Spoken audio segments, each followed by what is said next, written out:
Hey everybody, I'm Michael Strahan, and St. Jude has been close to my heart for many years. Their groundbreaking research is changing how the world treats childhood cancer, and has helped push the survival rate in the U.S. from 20% to more than 80%. Please help St. Jude give children the greatest gift, a chance at a lifetime. This holiday, help St. Jude find more cures for more children. Donate now at musicgives.org. Now, back to the interview from a few minutes ago with Barnes, Leslie, and Jimmy. The best of the morning X99X. Talking to Brendan Brown, of course, from Wheatus. Cannot believe it's been 25 years since the release of your debut album, which is incredible. You guys have been putting out music, you're touring, you're coming to town at Eddie's Attic. But Barnes and I have so many questions about the whole TikTok phenomenon. It is interesting. Yeah, we're a new TikTok band that's 24 years old. But hold on. Let's talk about first. Kate Bush had that moment and made millions of dollars. Did you have the same experience? Very, very deservedly so. We're still kind of figuring that out. Again, nobody cared about us for about 10 years, right? So that meant that we kind of held on to our own stuff. And when we got out of the major label deal, we held on to our second record, and we've long since re-recorded Teenage Dirtbag, and we own now the new master, the 2024. We did sort of a Taylor's version kind of thing. The revenue from stuff like this is more about the opportunity that it creates. So we love to tour. We love playing music live. That's all we care about. So when we saw that happen, we were like, let's book some touring, like it's just like immediately. As soon as we can, So yeah, we're doing a little bit better than we were back in 2007. I'll tell you that much. That's good. Which is really cool. But we're still very much an independent band, and the way I talk about it is like it's kind of like we own a deli. You wake up early in the morning, you got to get all your produce ready. You got to you do it all yourself. So well, but in 2005 when you re-released, didn't you re-release an album and call it Suck Phony? We did, which is very funny.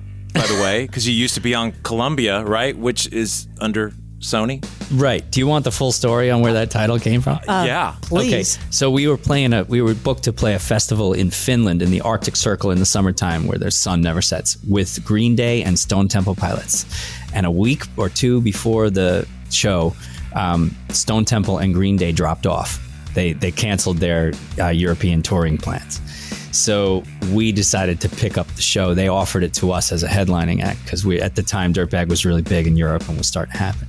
What they didn't tell us was that it was a black metal festival that they had turned it into.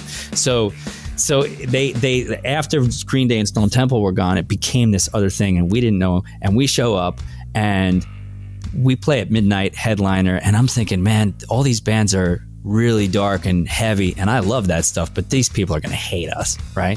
So halfway through the song Sunshine, I get hit in the chest with what I would refer to as like a half a Belgian block, right? Really big piece of rock somebody threw from way back and just beamed me right in the chest, knocked the wind out of me and everything. I went back a few paces and I thought to myself, if that was a couple inches higher, I would be missing all my teeth.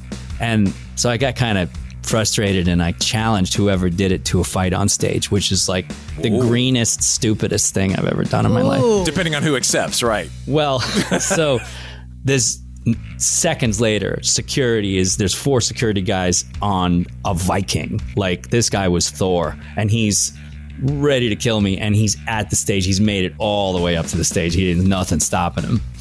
And then all the other security jump on him. So he's got like 8 guys on him and he's shouting at the top of his lungs, "You suck, phony." Oh, wow. And our sound guy and our monitor guy had recorded the show, so that was it's on a DAT. I have it somewhere. And we that night after the show, we said we got to make a live record of this night and call it Suck Phony. That's the only way that this can go. So that's where the title actually came from. What feels like it would have come from somewhere else. Right. Did you guys finish that show in Finland? We did. We kept playing. And you lived, yes, to tell about and it. I lived, to talk about it, and there was a little bit more security around the dressing room afterwards, but it was like one of those learning experiences. Like, you don't do that. Like, if you get hit in the chest with a rock, that's part of the deal, pal. Wow. So in the height of everything that was happening on TikTok, were you sitting around watching what was unfolding because there were a lot of like actors and artists that were all doing the Dirtbag Challenge. Oh, yeah. It was coming so fast we couldn't keep up. We were like racing to sort of respond and interact. And then a couple of them came through and I kind of stopped in my tracks and kind of sat down and just looked at it. Cheech and Chong. Oh, like for an X generation guy like me, that was like, oh my God. Lady Gaga did one. Madonna did one. And then the biggest one, the one that really made me stop and think was Quincy Jones, who is arguably the greatest record producer of all time. Absolutely. And I thought to myself, how does that man, he's like Beethoven, how does he know my music? Like, how does he even know this? You know, why would he acknowledge it? And it was a place we never imagined getting to so many years later, right? And it was one of those things, it's like, it's surreal. Hearing it come out of my mouth is surreal. But such a great trend. It was such a great trend to watch. Some of them are stupid. That one was really fun to watch because it had a weird mix of nostalgia. It had a mix of voyeuristic mix, looking into these old celebrities, old photos. Like, it had all the perfect storm of emotions to make something really pop, and I hope you benefit from it. Oh, we did. It was awesome. I mean, we have a whole new life after that. Like, you know, I don't know if you saw, but we're doing like over 100 tour dates this year for a band that should have died 15 years ago. That's awesome. But and it was weird though. It was a Teenage Dirtbag is like an identity song, right? So you had this full range of identities. Like, people were posting pictures of themselves like on the hood of a cop car in cuffs, right? And then, you know, Katie Couric's wasn't very much like that, but it was, you know, like, I mean, it was like these are the flowers I picked with my mom when I was 12, you know. And it was just a full range of human experience and different people, different ages. It was really cool. Absolutely cool. Well, it's great to meet you, Brendan Brown from Wheatus. Thank you for coming on. Thank you, Brendan. Thanks for having me, guys. The best of the morning X 99X. Hey, y'all, it's Lainey Wilson. St. Jude gives kids with cancer the chance they deserve. Families never receive a bill from St. Jude for treatment, travel, housing, or food.